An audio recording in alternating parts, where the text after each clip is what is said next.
welcome. It is another Living in Coastal Virginia live session. We got Sean behind the camera over here, Sean Fitzgibbons. He makes me look good and bad at the same time. King will be probably cutting some of this up and editing, and so will Zen, our editors out in the Philippines. So thank you guys for doing what you do.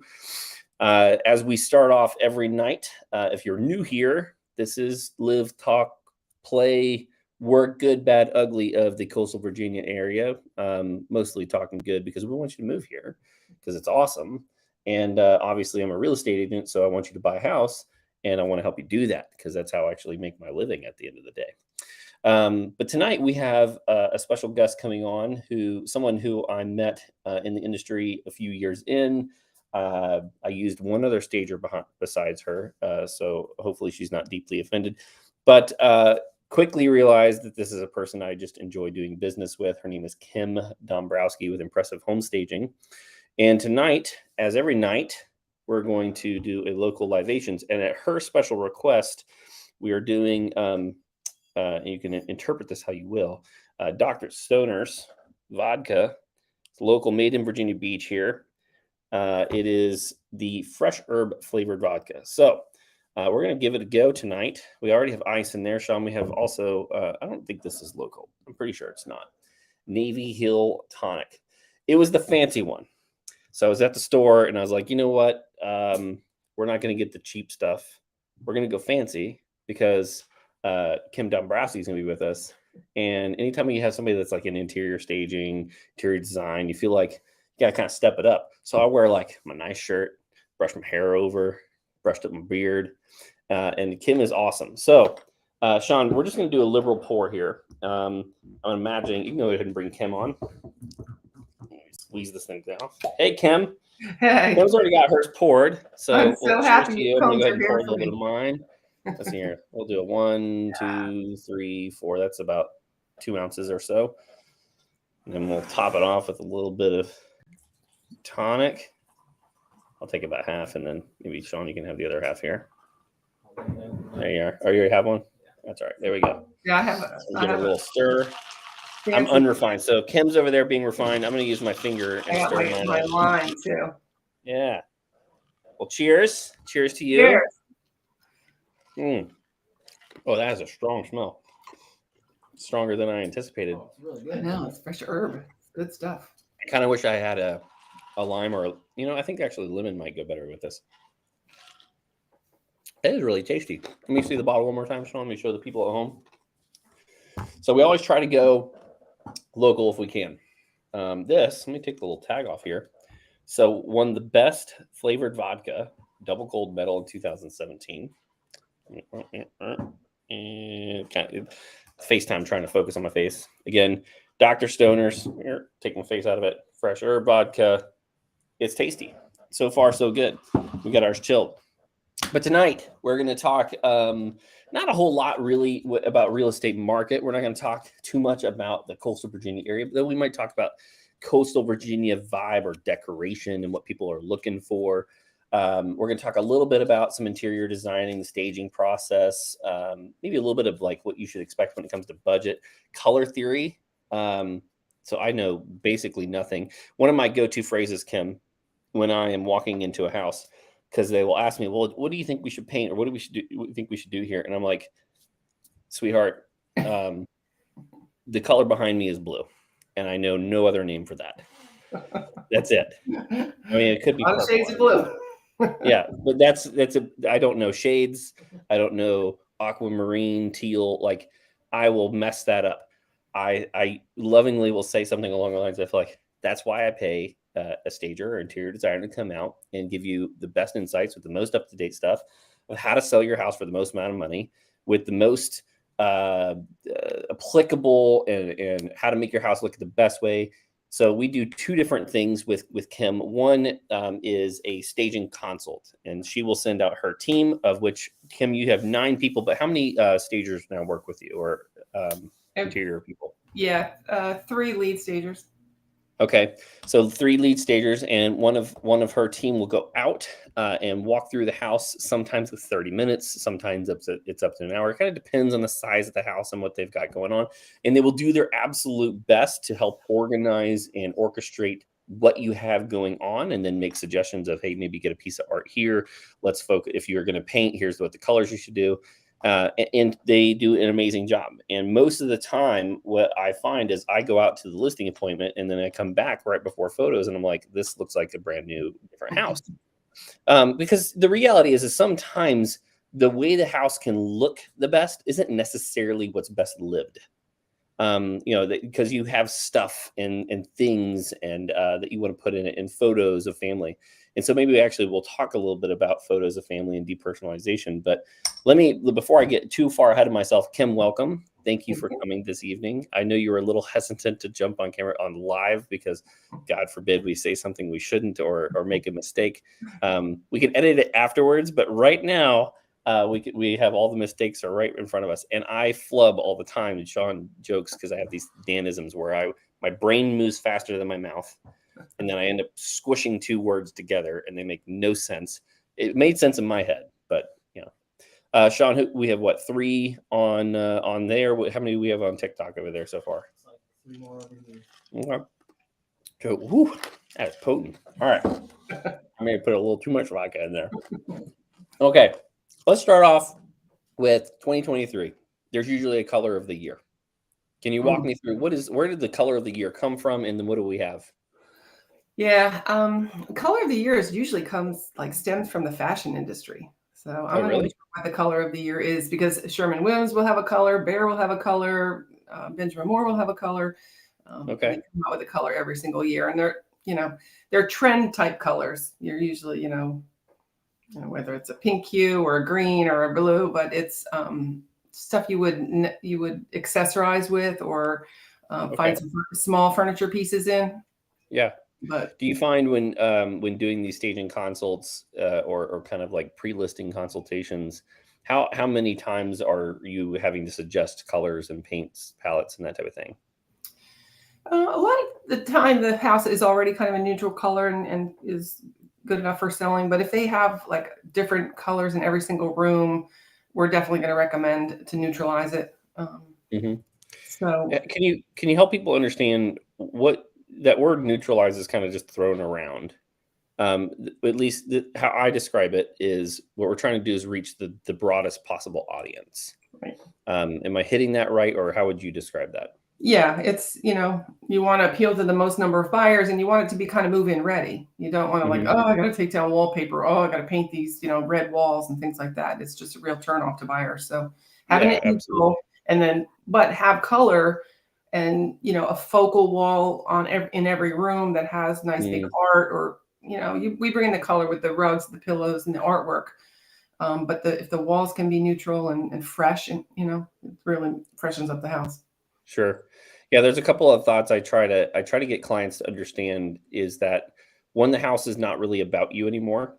It's about attracting the consumer, and we want the most amount of people interested in your house as humanly possible, because the more people that are interested, the more people that are potentially writing an offer, the more people are writing an offer, the more likely it is that you get an offer that is exceptional. And I tell people that we're trying to get out of their like logical thinking brain and into their feeling emotional brain, because those 2 different parts of the brain make very different decisions. The brain that says, oh my gosh, this is amazing, please don't let me miss out on this, does way over list price, appraisal guarantees, waives the home inspections, those types of things. The person who walks in and, like you said, they're like, I'm going to have to fix that, or I don't like the look of that, or I'm going to have to, this is kind of dirty and I got to, address that. That person is immediately, it almost doesn't matter what you list it for. They're immediately marking off value. And so part of like staging, at least when I'm describing it to clients, is like, hey, what you're trying to do is people's imaginations tend to be pretty poor. And that's why when you go and you buy a Dwell magazine, thank you, Mr. Sean. You go buy a Dwell magazine or any of those home decor magazines from the store, is they have them very minimally decorated. It's very blank slates to make it look as pretty as possible. That's why you're not buying a magazine with a whole bunch of empty rooms typically. Mhm. And that's kind of what you're trying to do, is you're trying to activate this emotional side of the brain. For sure. It's definitely an emotional thing. And it's kind of like your first showing is online, so it's what those online pictures look like to create more interest to even go see the property. Pictures Yeah. look bad and bad colors. They're going to swipe to the next one. Yeah, there's a listing right now active in our market over $2 million in Virginia Beach. And I'll let the people at home go look that up. Now, it's listed as a limited service. So for those who are agents know that means that it's self-represented. But the photos are so bad. Yeah. They are so incredibly, terribly bad. And all I can think of is like, even if you don't see any value in hiring someone to like help you out with things, you've got to be able to at least see that professional photography could help you out here on a 2 point something. It's a $2-ish million home. And I'm looking at it, I'm like, there's no way that they're going to get top dollar for this house. Absolutely not. Because people are making these instant decisions as they're swiping through. So our TikTok brain or our Instagram brain, our Facebook reel brain, we are just going. And it's got to capture our attention instantaneously, or we're going to scroll right past it. And if you don't think that that's influencing people's decisions to come see your house, or, oh my gosh, I can't miss out on this, and I'm blowing up Dan's phone 5 times in a row so that I can go see this house, you are sorely mistaken, because it definitely makes a huge difference. With the consultations, it's kind of like helping them to see through the buyer's eyes. So like I start them outside and say, all right, let's just look at the house, like look at curb appeal and look what all these things need to do. Because they're not used to looking at it through the buyer's eyes. They're used to just driving in the driveway, going straight in the house and not looking. And it's like, we're going to tour through the house the way the buyers are going to go. And we just, make all the suggestions to make each room feel larger and brighter, and write everything down for them so that at the end of the consultation, they have a booklet room by room. Here's the desired effect of what the room should look and feel like. And here's the action steps you need to take. And then we prioritize that in the end. And that becomes their checklist of things to do. And if they're motivated, they're going to get right on it. So once they do all those things, you can have photographs and listed. And that's when the transformation that you saw at the beginning and then the end. So there's a process to it. Have you ever heard the term nose blindness before? No. So it's like a psychological term. They also call it, it's a mixture of two things. Difference threshold is another psychological term. It's this idea of like not noticing something because you've become acclimated to it. Yeah. And so I noticed this actually at our previous house when we sold, and someone came through and I was like, oh, I'm thinking we'll just do this. And they're like, Dan, you need to paint. And I'm like, no, I don't. And then I look around, I'm like, he's like, do you see this? And I'm like, oh yeah. He's like, do you see this? I'm like, oh yeah. My kids were young, and we'd lived there for like 8 years, and they'd grown from, where their noses are wiping boogers on your knees to the, 3 or 4 years ago. And so like all of the little nicks and dirt grime and them walking around the corner and wiping their nasty hands all over things, like it's almost like I had become blind to it. And a lot of times we'll do this, especially with people with pets. No, shade on people who have cats and dogs, but there is a tendency sometimes where you'll walk into a house. I've walked into a house, I'm like, oh my gosh. As soon as you open the door, this entire house smells like wet dog. Or there was a house I showed in Chesapeake 2 weeks ago in the $800,000 range, and I walked in and immediately smelled cat pee instantaneously. I know, and you have to bring it up. That's you can't sell a house that smells. So. Yeah, especially cat pee. I think it's just like I don't know about ozone machines that will that, but it was so bad. So for those, maybe there's an agent that watching this that's local or even nationwide, or let's just say the homeowner is kind of like, all right, Dan's interviewing this stager. What does typically the staging process look like? Like if you can quickly roll through what that looks like in a 1, 2, 3, 4 step process. Yeah, I mean, it starts with an inquiring. Just need kind of the property address, and if there's any online photos, we can kind of quote from that. Otherwise, got to go do the site visit. But we send out a proposal maybe with a couple options. Typically, we would do them, common living spaces, primary bedroom, and all the bathrooms, or give them a couple different options. And then if they go for it, it's going to be, sign the contract, pay up front, or we also offer a 50% pay at close option now. And then it gets assigned to the stager, with a date, and we usually stage it within a week.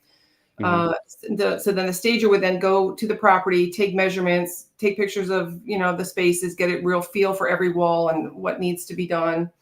Come back to our warehouse. That property would then get assigned a color of masking tape, and then they would go through the warehouse and tag all of the large furniture that they would need, writing it all down on a pull sheet for our warehouse guys these are all the pieces of furniture that I need and where they're located in the warehouse. We have a 6,000 square foot warehouse in Virginia Beach. And then the night before, they load the trucks the night before. So they'll pull everything, load it into the truck, and then, the team goes the next day to install it. And, it's kind of like a SWAT team. It's usually 2 stagers, two logistics guys, or 2 movers. Maybe an additional assistant if it's a lot, if it's a really large property. And they do it fairly quickly because it's already been pre-designed. It's already been packed in tubs by room. So they know they don't even have to ask where anything goes. And the truck is loaded in a way that the rugs go in last because they're the first to come off. Rugs go down first and the furniture on top, and the tubs go in each different space, and then just start, setting up the bed, and ironing or steaming. How long does the furniture stay in the house? We do 45 days, which our average days on market is 14 days. And we do a couple 100 houses a year. So I think 45 days is good to, get it under contract through inspection and appraisal, and then pull it out in 45 days without having to renew for another month. Sure.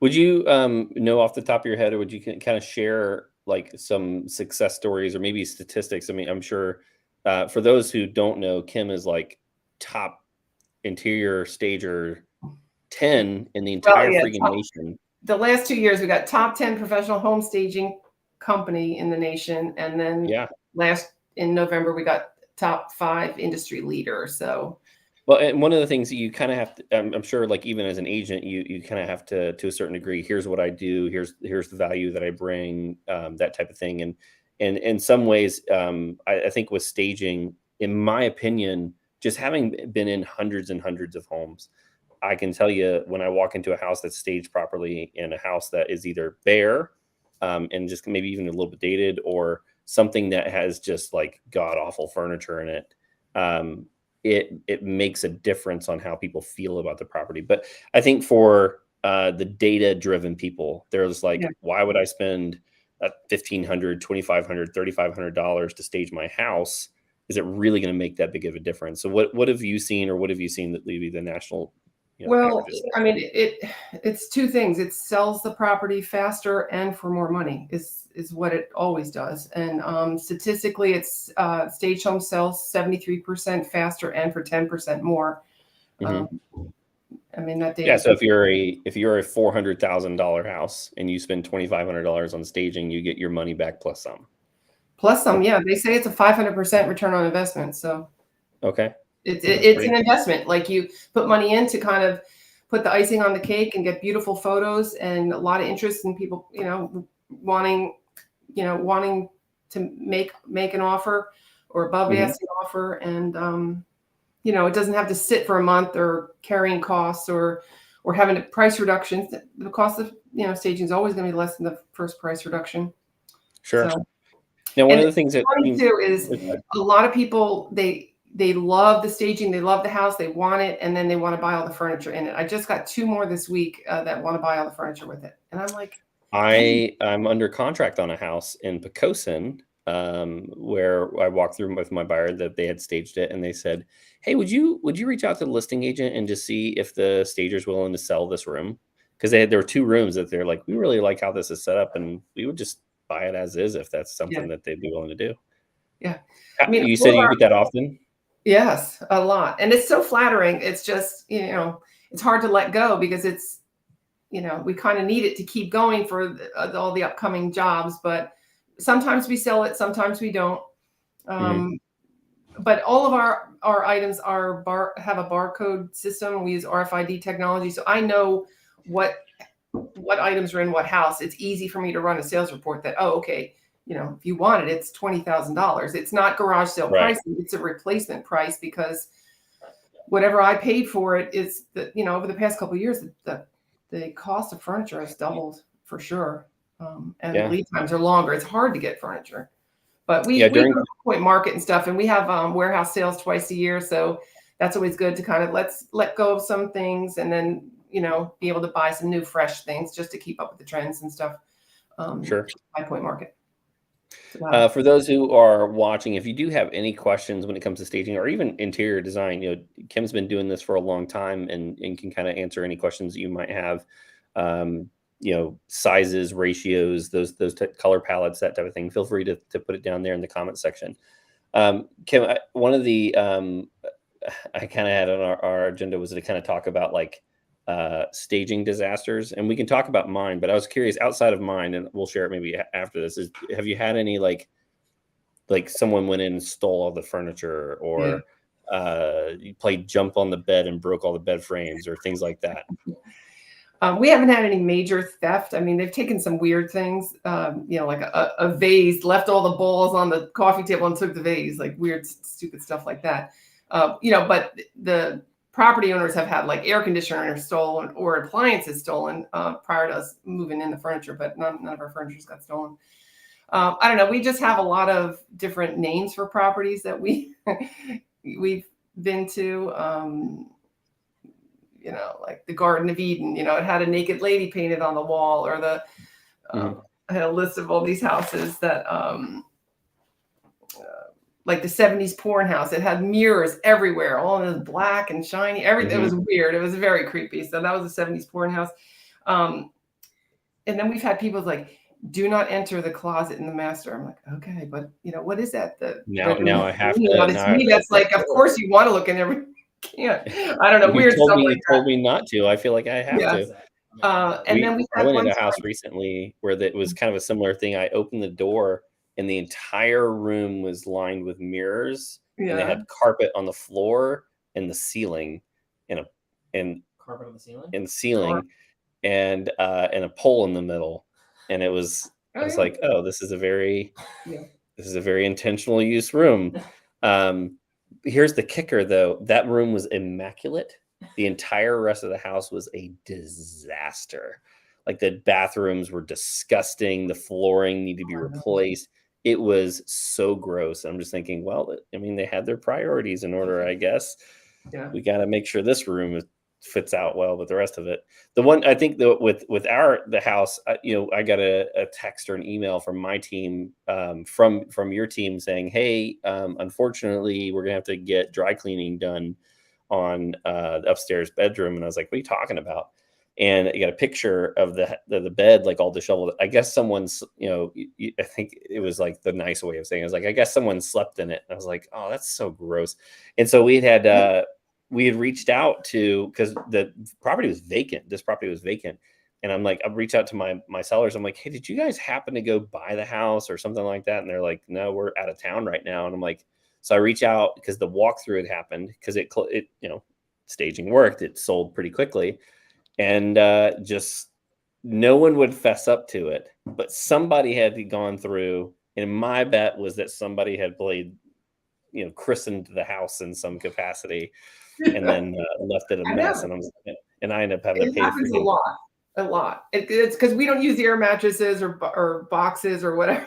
Like they're beds. And we've had a lot of bedding and hand towels and just gross stuff happening. Yeah, that's pretty. That's supposed to be vacant. Nobody's supposed to be in there. Have you ever had someone, going back to the buying stuff, has anyone ever bought all of the furniture, like in the entire house? Oh, yeah. What does that typically run if someone's going to do something like that? Well, it depends on the house. There's at least $15,000 worth of stuff in there on up. It could be 30. I mean, we remember the house like on Lynn Haven that you did the video 1.9.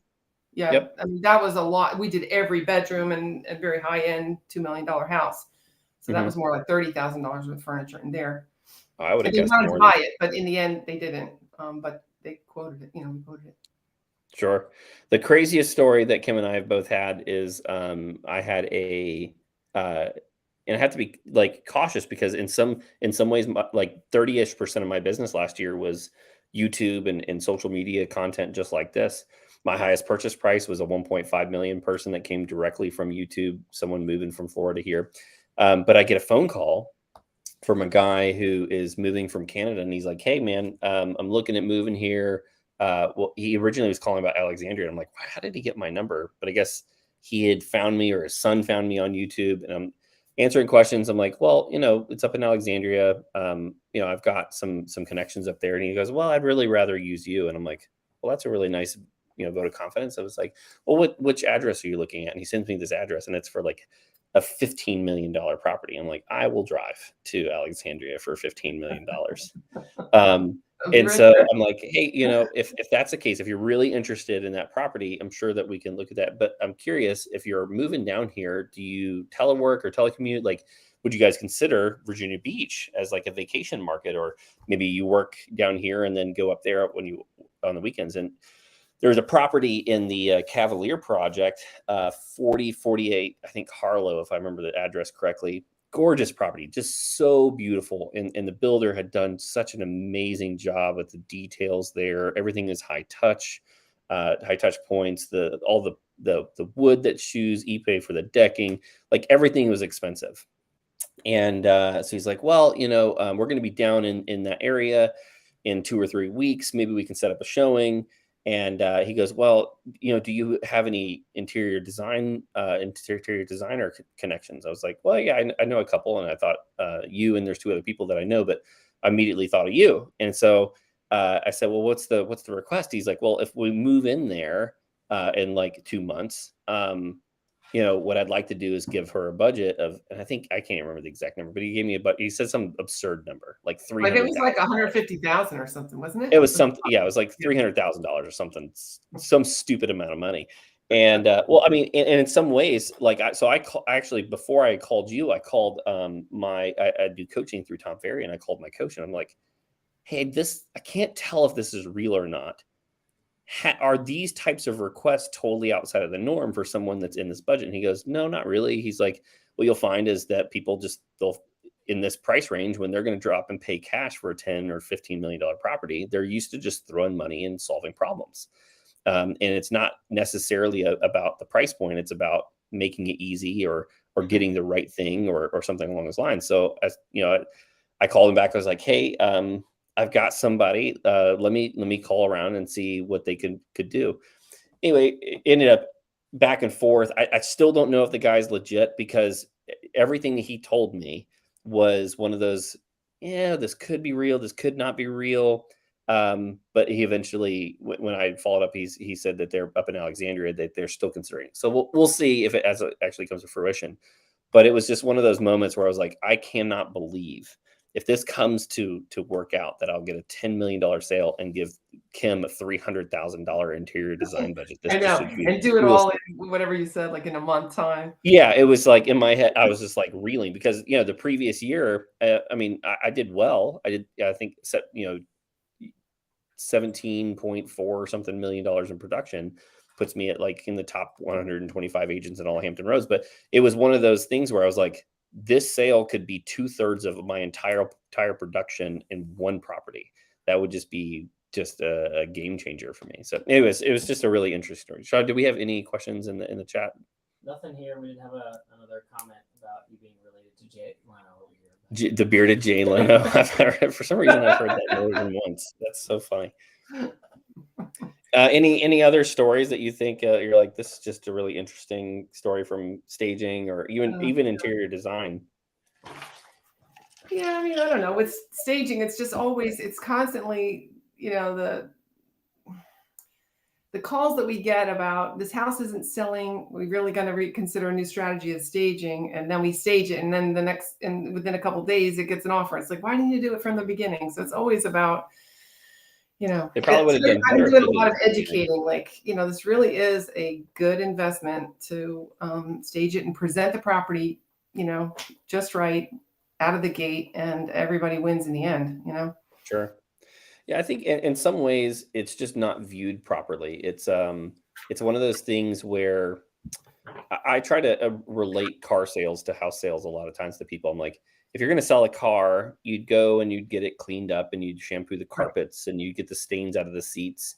And then you get the 2 days of drive through out of the back seat, and you'd get the oil changed. And if the timing belt and water pump are overdue, you do those things. And people have this idea that like if they go through and do the timing belt water pump, that somehow their car is going to sell for massively more. And I'm like, no, the timing belt and water pump are overdue by 30,000 miles. They need to be done, or you're going to end up discounting the sale of the car. It's not like your car becomes massively worth more money. And unfortunately, the money that you put into it is not going to be a dollar for dollar like increase. But there are things like staging where you do put $1 in and usually get $2 out. And like you said, for the national average, it's 5 to 1. Mm-hmm. So to me, it's like if you're going to pinch pennies, don't pinch them in the areas that really matter, which is making people fall in love with the property. And that's, to me, that's like cleaning the property, getting it like taking care of some basic landscaping, some basic like painting floors is usually the biggest one. And then you stage the property, and every single time it will sell for more. Wonder if there's a price level where folks waver on paying for a proper staging. I suspect that above a certain price, there's folks that know it's just worth it. Yeah, I think so. I'd be curious. What's up? I was just curious too, like of what price point does it become worth it? Is it at any price point it's worth it? Or, I mean, obviously there's going to be not even. I'll give my 2 cents and I'll let you give your 2. You may override me on this one. From my experience as an agent, I have seen it be effective across all price points. At certain levels, sort of like owning a waterfront property, having like a dock is just kind of expected. Being and having it serviceable is just expected. I would say that as you start going into, in our area, $600,000, $700,000, $800,000 plus, that consumer is used to walking into a space and it already being either one, looking great, or two, that the seller puts a little extra effort into selling that property. Funny enough, I would actually say at the upper price points, you'll find the opposite, almost the same mentality as the lower price points, where they just don't see any value in it. You'll have a $4 or $5 million buyer or seller. Sometimes they're like, yeah, I'm not wasting money on that. And you're like, okay, the buyer psychology doesn't change here at $5 million versus $500,000 or even $200,000. That buyer psychology remains. If anything, at the higher price point, it's more important. Because larger homes tend to have bigger great rooms. They tend to have much more large open floor plans. And like if you have these spaces where there's like 2 dining tables, a great room, a massive kitchen, and another separate formal dining room that's kind of dog-legged off, if there's nothing in there, it's almost impossible to envision stuff. And so but my like general is like it would work for everyone. I think really for me, if someone is under $300,000 in our market and just doesn't have the money for it, I get where they're coming from, because there's a bare minimum that you have to start at. And that's what, like $2,000 or $2,500 is probably, depending on how much you're going to do. And I'll let you speak to that. But that's, you got smaller. Yeah. So like sometimes at those price points, people just don't have a lot of cash to throw around. And so it's a little harder. But once you start getting into 5, 6, 7, 800,000 or plus, to be honest, like you are really shooting yourself in the foot if you don't put that money towards the sale of your property. Yeah. I mean, I agree. It's more, I think every house benefits from home staging. It's because even the smaller homes or the less expensive homes, they tend to have smaller rooms, and that's what the feedback is. That it looks so small. I can't fit my furniture in it. So it takes longer to sell because it's too small. You furnish it and you show them how to live in it and create some function, and it's like, oh, the objections instantly go away. So you save time on the market by having it staged. Absolutely. So the small ones do, especially if the flippers or whatever are knocking down the walls. It's confusing for buyers. 80% don't have any vision to know. And not every flipper does it well. Like they will just kind of go in and think just because they opened up a wall that somehow it magically makes the space now great. Yeah. So it's interesting to kind of see some of that. And I would totally agree with you. Some of the most powerful moments I've seen have been in like 1,100, 1,300, 1,400, 1,500 square foot homes where you walk in and it just like, because all the owner's furniture is everywhere and their stuff's everywhere, it feels super, super cramped. Yeah. But then a month later, they move out and they finally get a stage because it hasn't sold. And you're like, oh, it could live like this. Mhm. I could live with this. But it's just, I think people, it's not, I don't want it to come across as like I'm dogging on people, but it really is like that sometimes the imaginative, the foreseeing of what it could be is just lacking in a lot of people. I'm one of those people. I've always joked that my capacity for being able to describe or appreciate art is I can look at it and go, it's pretty. But if you tell me to start to describe, like, I'll use one term that I know, and it's because I know from the office, cross hatching, right? On like how to do art. I just don't know how to describe those things. I just go, it's pretty. It looks good. I like how it feels. And to be honest, so Sean and I, we do a lot of video work. A lot of cinematography is if you watch a really good movie, you just kind of enter into it. It just feels right. You don't think about the lighting. You don't think about the acting. You don't think about those things. It's just done really, really well. And you can indulge in the moment. And staging probably does a lot of that same thing. You walk in and you just go, oh my gosh, this just feels really nice. It is. It's a feeling. It's that emotional connection. But it increases the perceived value. It's kind of, that's what's going to bring the buyers. So. Yep. All right. Oh, there's my mama bear. What's your favorite story of someone who thought their stuff was the best? Oh wow. God, yeah. My joke actually with one of the staging is like, I invite the stager to come in to make grandma cry because I don't want to tell her to take her photos of her grandkids down. Because I legitimately had a story where I was in there and classic all the way up the stairwell. Like from your knees up to above your head are photos everywhere. And it felt like straight out of a horror movie. And I'm like, all right, I understand that this is your life and that you've been here for 30 years and this is everything that's meaningful to you. I'm not saying that there won't be people that go, this is sweet and I appreciate this, but it's kind of creepy. And I think that taking the grandchildren off the wall will help this house sell for the most amount of money. And she cried. And I was like, I don't want to ever do this again. I'm going to make Kim. You send me as the bad guy. That's right. I sent Kim. I know. Yeah. I mean, it is trying to help them understand that buyers don't need the distraction of anything about you or your family. And, it's best to not know anything about the people that live there or religious items or any of that kind of stuff. But no, you say it in ways so they don't cry. What's your question, Sean? My question is delivering on the thumbnail a little bit. So if we're giving advice to not just people that are staging their house, but actually living in it and decorating their interior, what are some throwing stuff? Sorry, it's my bad.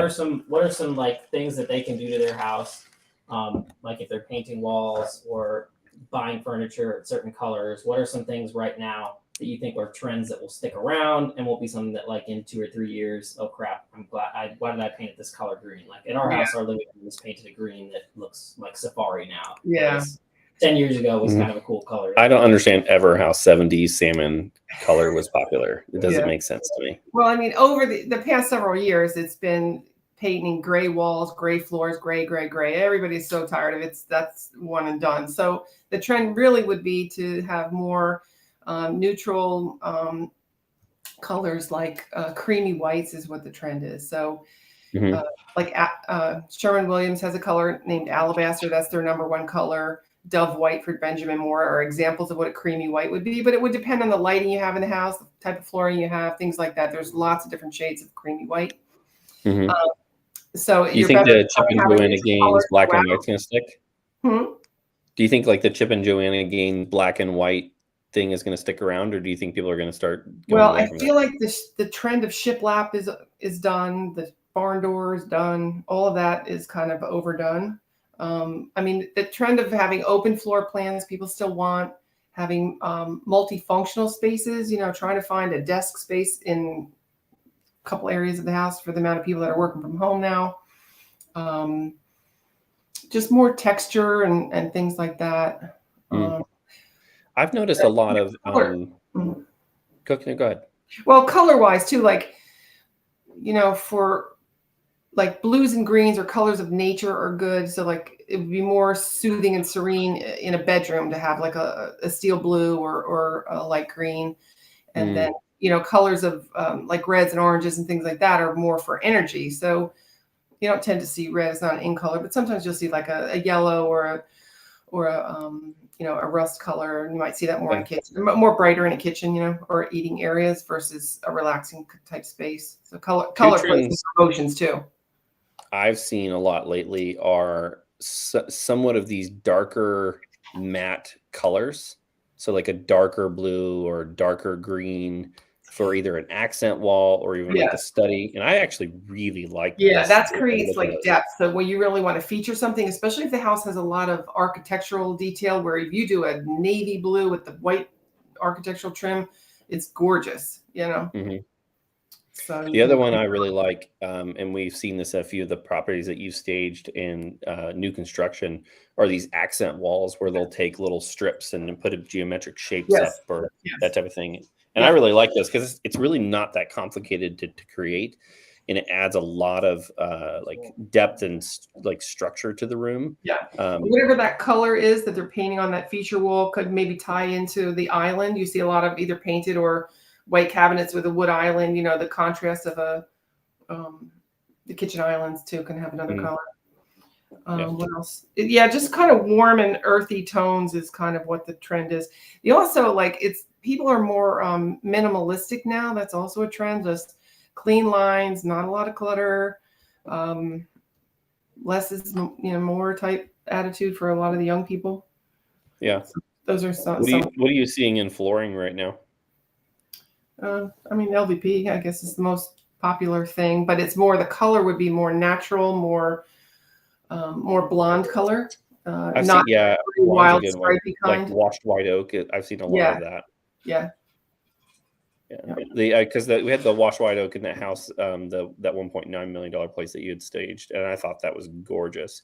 And it mixed really well with the blacks and whites in the house. It seemed to complement it really well. Black's always going to be a good, contrast color. Well, cool. All right. Any questions, Kim, that I didn't ask you that I should have? No, I think we kind of bounced around a little bit, but it was all good. Well, the intent was for this just to be conversational. I'm going to send Sean home with the rest of this vodka because I'm trying to get lose some weight, get back in the gym, and I'm gonna get ready for a cruise in March. So March I'll be 40, and I want to lose a good chunk. Literally. my chunk. Yeah. So I'm gonna send that home. So we dropped off a bottle with you. I hope you really enjoy that, Kim. I really appreciate you coming on and being our first live guest. That's absolutely fantastic. We're gonna have Alan Thompson, who's my broker, on next time, and I think we're gonna try to grab a home inspector and a builder and kind of really answer some of these questions I think that people are asking. Yeah, cool. Well, thanks for having me. I appreciate it. Yeah, it's a pleasure. Thank you so much for coming on. All right. Bye now.